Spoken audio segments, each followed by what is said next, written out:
कहानी का नाम बुढ़ापा। हर रोज की तरह मनोहर लाल जी अपने शाम के सैर सपाटे से लौट आए थे।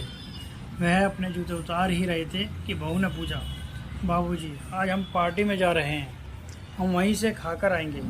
आज रात के खाने में क्या खाएंगे बताइए। मनोहर लाल जी सोचने लगे, आज रविवार तो नहीं है और ना ही किसी की शादी है, ज़रूर किसी पार्टी में जा रहे होंगे। छोड़ो, मुझे क्या करना है इस उम्र में।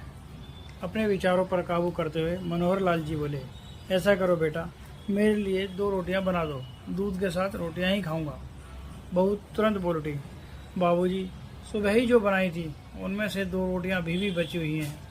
अगर आप बहू ने अपना वाक्य अधूरा ही रहने दिया, लेकिन मनोहर लाल जी अच्छी तरह समझ गए कि वह क्या कहना चाहती है। सुबह की रोटियां खाई तो गैस हो जाएगा। सुबह भी बहू ने मसाले वाली सब्जी ही बनाई थी, जिसके चलते अभी तक खट्टी डकारें आ रहे हैं। और इस उम्र में पेट को संभालना मतलब किसी बिगड़े हुए बच्चे को संभालने से भी ज़्यादा कठिन काम। बाबूजी बहू से बोले, नहीं बेटा, इस उम्र में सुबह की रोटी नहीं खा सकता। तुम्हें थोड़ी तकलीफ ज़रूर होगी, लेकिन मेरे लिए 2 ताज़ी रोटी बना दो। बहू को गुस्सा आ गया। वो गुस्से में ही बड़बड़ाते हुए उठी, अब 2 रोटियां बनाओ या 10 काम, तो उतना ही बढ़ेगा। आटा गूंथो, रोटियां बनाओ, किचन और बर्तन साफ करो। इन्हें क्या, इन्हें सिर्फ ऑर्डर देना है, काम तो मुझे करना पड़ता है ना। बस दिन रात इनकी ही सेवा करते रहो। बहू के बोल मनोहर लाल जी के कानों में पड़ रहे थे। हे भगवान, सिर्फ 2 रोटियां बनाने में इतनी तकलीफ। मैंने कोई 5 पकवान तो मांगे नहीं थे। उन्हें बहुत गुस्सा आ गया, लेकिन गुस्सा वहाँ किया जाता है जहाँ कोई सुनने वाला हो। उन्होंने अपना गुस्सा निगल लिया। अब तो उन्हें जितनी जल्दी गुस्सा आता था, उससे कहीं जल्दी चला भी जाता था। मनोहर लाल जी को अपनी पत्नी की बहुत याद आई। सरला के जीते जी उन पर कभी बासी रोटी खाने की नौबत नहीं आई थी। उल्टा खाने में 10 चीज़ें और मिल जाती थी। खाने के साथ मीठा, पापड़, अचार, दही, छाछ, सलाद और पता नहीं क्या क्या। मनोहर लाल जी को बहुत बुरा लग रहा था। रहने दो बहू, मैं सुबह की रोटी ही खा लूँगा। फिजूल में तुम्हें तकलीफ़ होगी, और वैसे भी तुम्हारे हाथों की रोटी बहुत मुलायम होती है। मुझे चलेगा, मेरी वजह से तुम लोगों को देर नहीं होनी चाहिए। बहू को तो सोने से पीला मिल गया। वह अपने आवाज़ मीठी करते हुए बोली, बाबूजी, आप चाय लेंगे क्या?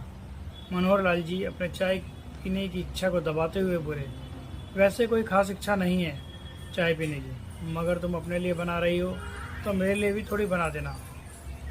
हाँ बाबूजी, मैं अपने लिए बनाने वाली हूँ, आपके लिए भी बना देती हूँ, बोलकर बहू रसोई घर के अंदर चली गई। मनोहर लाल जी खुद से ही बातें करने लगे। अभी तो मेरे लाखों की जायदाद है मेरे पास, यह घर भी मेरे नाम पर है और खाते में भी लाखों रुपए पड़े हैं। कभी बेटा विषय निकालता है तो मैं बोल कर टाल देता हूँ कि मेरे बाद तेरा ही तो है सब कुछ, और फिर कि 1 कप चाय और 2 ताज़ी रोटियों के लिए तरसना पड़ता हो तो उन बूढ़ों का क्या होता होगा जिनके पास संपत्ति के नाम पर सिर्फ पुरानी यादों के कुछ भी नहीं होता। सरला को याद करके मनोहर लाल जी की आंखों में आंसू चमकने लगे और धीरे धीरे उसके गालों पर सरके। सरला के होते हुए उन्होंने घर का कोई भी काम नहीं किया था। आर्थिक जवाबदारियों के अलावा उनकी और कोई जवाबदारी नहीं थी।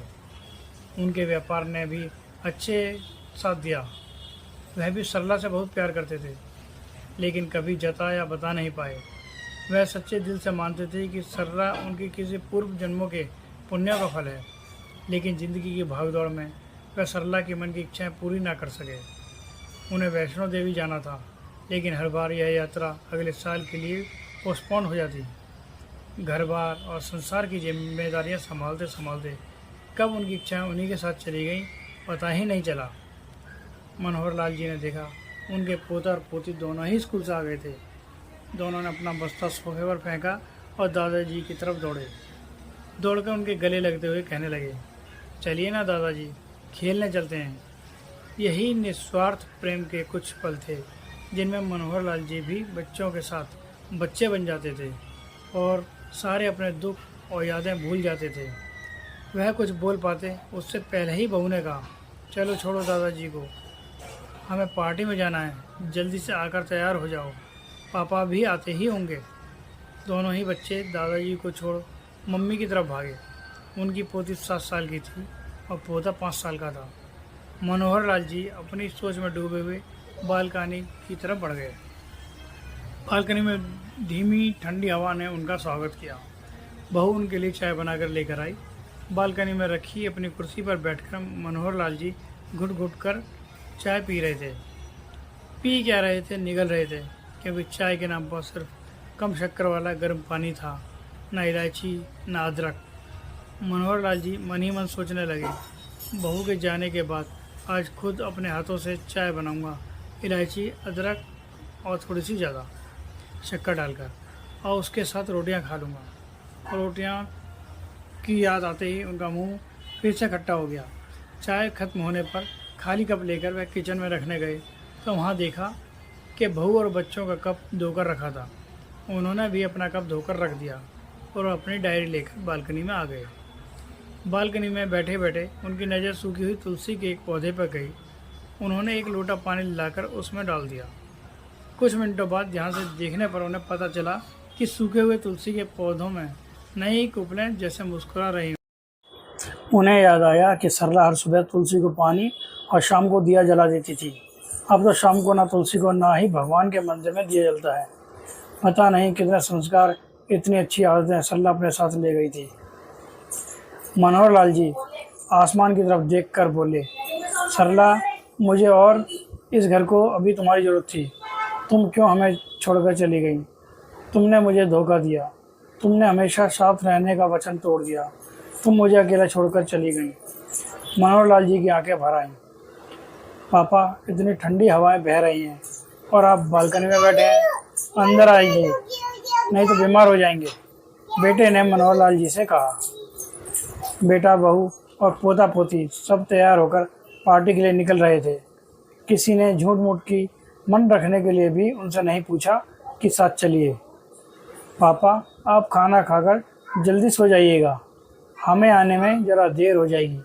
ज़्यादा देर तक जागना आपकी सेहत के लिए अच्छा नहीं है। हमारे पास घर की दूसरी चाबी है, हमारी चिंता मत कीजिए, बेटे ने जाते हुए कहा। ऐसे बोल रहे हैं जैसे मेरी सेहत की बहुत फिक्र है। कितने दिनों से बोल रहा हूँ, डॉक्टर के पास ले चलो, बीपी बढ़ा हुआ है, शुगर भी चेक करवाना है। थोड़ा सा भी चलता हूँ तो हाँफने लगता हूँ। बेटा कहता है कि बुढ़ापे में यह सब तो होता ही है, ज़्यादा भ्रम मत पालिए। वाह बेटा, बूढ़े बाप के पास बैठने के लिए थोड़ा सा भी टाइम नहीं है तेरे पास, और पार्टी के लिए टाइम ही टाइम है। ऐसे अनगिनत विचार उनके दिमाग में चल रहे थे, लेकिन फिर भी उन्होंने हाँ में सिर हिलाया। सभी पार्टी में चले गए। मनोहर लाल जी हॉल में रखे कुर्सी पर आकर बैठे। खाना खाने की अभी कोई इच्छा नहीं थी, नहीं इसलिए टीवी चालू की। आज वैलेंटाइन डे था, प्यार का दिन, इसलिए टीवी पर भी उसी के बारे में दिखा रहे थे। मनोहर लाल जी की नज़र पास में रखे अपने पत्नी के फ्रेम पर गई, जिसने लाल कलर की साड़ी पहन रखी थी। प्यार तो उन्होंने भी बहुत किया था सरला जी से, पूरी ज़िंदगी किया था, जी जान से किया था, लेकिन कभी बोल नहीं पाए। टीवी पर दिखा रहे थे, लोगों ने लाल कपड़े पहने रखे थे, हाथों में लाल फूलों के गुलदस्ते लेकर वह ग्रीटिंग कार्ड्स की खरीद कर रहे थे। पता नहीं मनोहर लाल जी के मन में क्या आया, उन्होंने अपने पैसे का बटुआ लिया और निकल पड़े। सरला जी की याद में चलते चलते वो एक आइसक्रीम पार्लर के पास पहुँचे।